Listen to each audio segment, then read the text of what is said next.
British arrived in New Zealand in 1769, but for several decades afterwards they weren't interested in the country at all.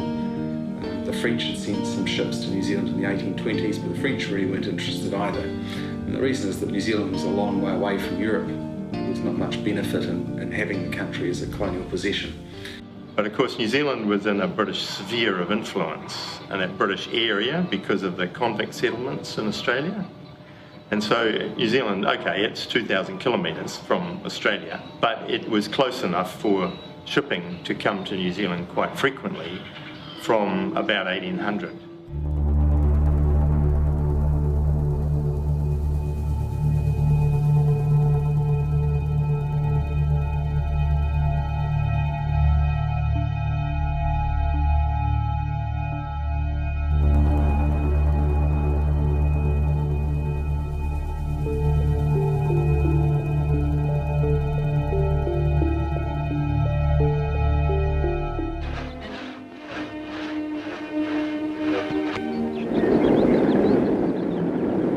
The British government was torn between, on the one hand, really not wanting to get involved in New Zealand, but on the other hand, feeling it had a responsibility for those British subjects that were living here to somehow regulate them, because it couldn't. In the 1830s, in fact, any time prior to the treaty, there was no way that the British government could do anything to anyone here because it had no jurisdiction.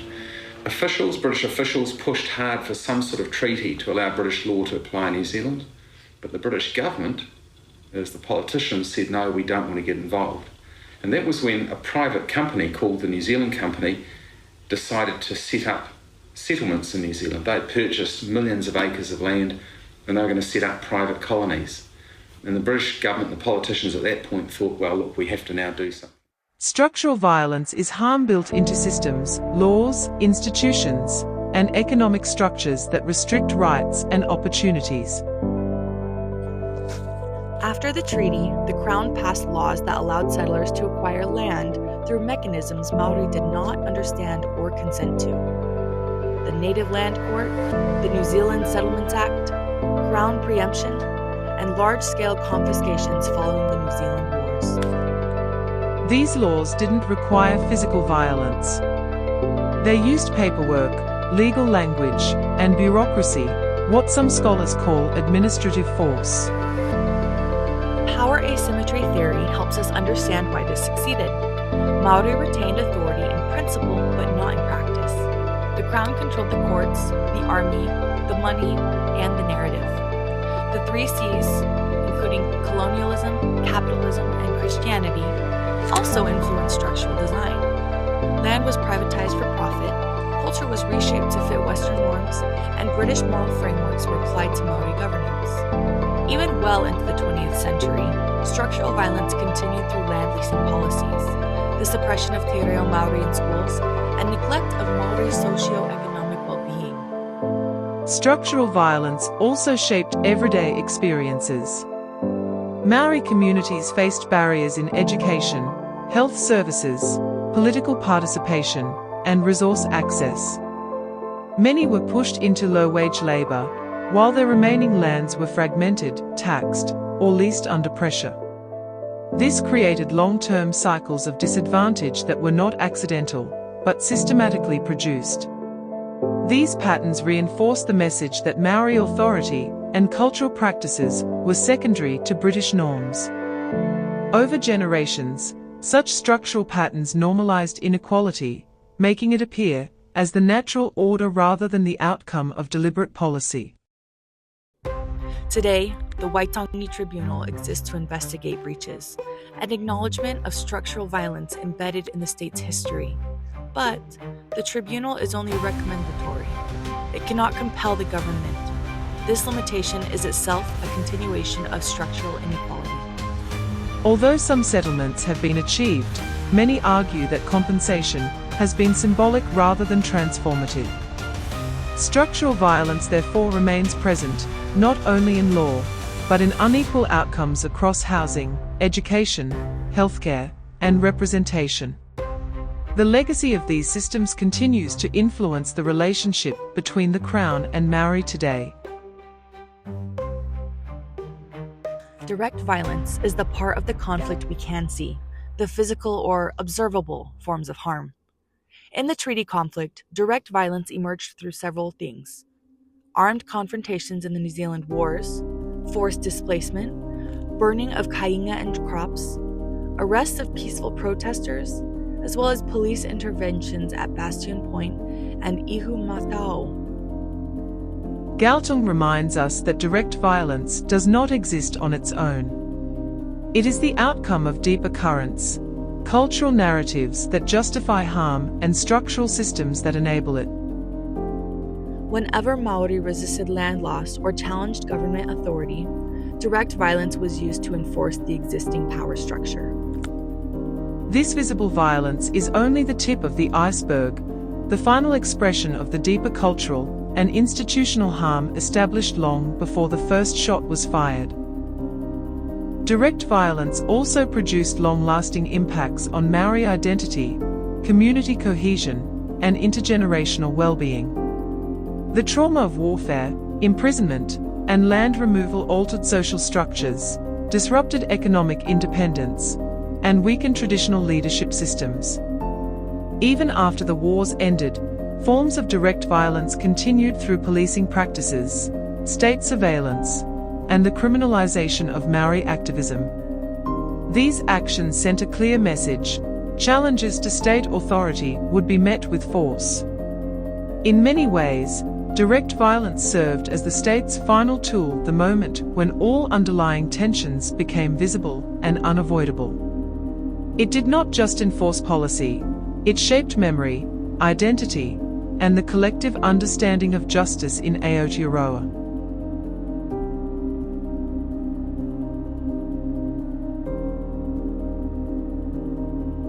Many assume the treaty conflict is historical, but the last several years have proven otherwise. More recently, in 2023 and 2024, political debates over the Treaty Principles Bill ignited nationwide protests. Maori leaders accused the government of attempting to redefine the treaty without Maori consent, echoing the very cultural and structural patterns established in the 19th century. Parliament speeches described the treaty as unclear, divisive, or outdated. This is cultural violence repeating itself through political language. Proposed changes threatened Maori health authorities, Maori wards, and co-governance models, structural violence re-emerging through legislation.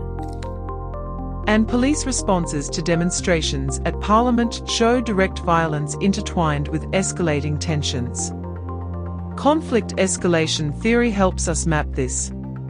Stage 1, misunderstanding. Stage 2, blame. Stage 3, polarization. Stage 4, institutional confrontation.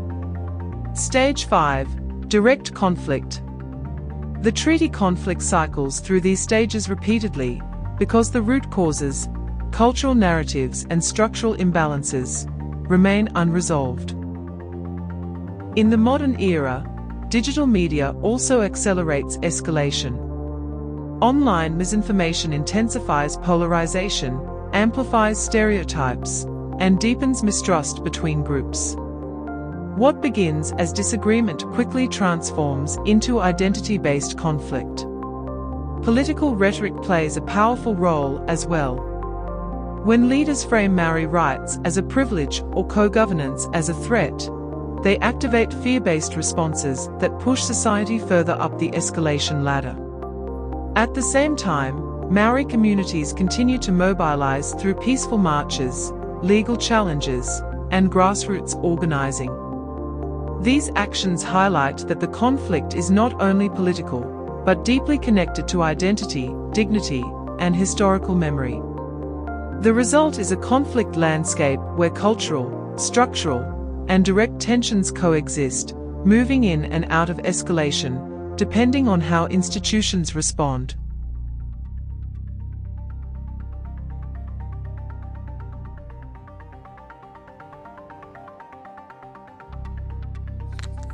When we step back, Galtung's triangle becomes a map. Cultural violence created the beliefs that Maori authority was lesser. Structural violence built laws and institutions that enforced those beliefs. and direct violence emerged whenever Maori resisted those structures. Language sanitization masked harm behind polite words. Othering justified unequal treatment. Power asymmetry ensured one side controlled the meaning of the treaty. The 3CS shaped the worldview behind colonial decision-making. Escalation theory shows how these tensions intensify over time. Together, these theories reveal one continuous pattern. The conflict around the Treaty of Waitangi is not random nor historical. It is systemic, ongoing, and deeply rooted in cultural worldviews. And the path forward, conflict transformation, requires addressing all three layers of Galtung's triangle. Not only laws, not only actions, but the deeper cultural narratives that shape how Aotearoa understands sovereignty, identity, and partnership. Conflict transformation invites Aotearoa to move beyond legal compliance and toward genuine relationship building. It emphasizes dialogue, shared decision-making, and recognition of historical truths. It requires dismantling harmful narratives, reforming institutions, and creating spaces where Maori and non-Maori can negotiate meaning, power, and identity on equal footing. Transformation also involves restoring cultural confidence, revitalizing Te Reo Maori, and strengthening community leadership, all essential steps toward rebalancing power. When cultural narratives shift, structural reforms become possible. When structures evolve, direct violence decreases. And when all three layers of the triangle change together, long-term peace becomes imaginable. This is not the work of one policy or one generation. It is an ongoing journey, a collective commitment to building a future where the treaty is not a site of conflict, but a foundation for partnership. Understanding the treaty conflict is not simply about knowing the past. It is about recognizing how history continues to shape the present. When cultural, structural, and direct violence intersect across generations, they leave deep marks on identity, belonging, and the way communities relate to each other. These impacts do not disappear with time. They must be actively addressed through dialogue, acknowledgement, and meaningful partnership. Conflict transformation reminds us that lasting peace is not created by ignoring tensions, but by engaging with them honestly. It requires listening to the stories that have been silenced, questioning the assumptions that have become normalized, and rebuilding relationships based on respect rather than hierarchy. It means shifting from a framework of dominance to one of shared responsibility. Aotearoa has already begun this journey. The revitalization of Te Reo Maori, the rise of iwi-led initiatives, and the increasing visibility of Maori voices in national conversations show that transformation is possible. But the work is not finished. True partnership requires ongoing commitment, a willingness to confront uncomfortable truths, and to imagine structures that reflect justice rather than inequality. In the end, the treaty is not only a historical document. It is a living relationship. And like any relationship, its strength depends on how both sides choose to honor, interpret, and nurture it. The future of Aotearoa will be shaped by the choices made today, choices that determine whether the patterns of the past are repeated, or whether a more equitable and peaceful future can be created together.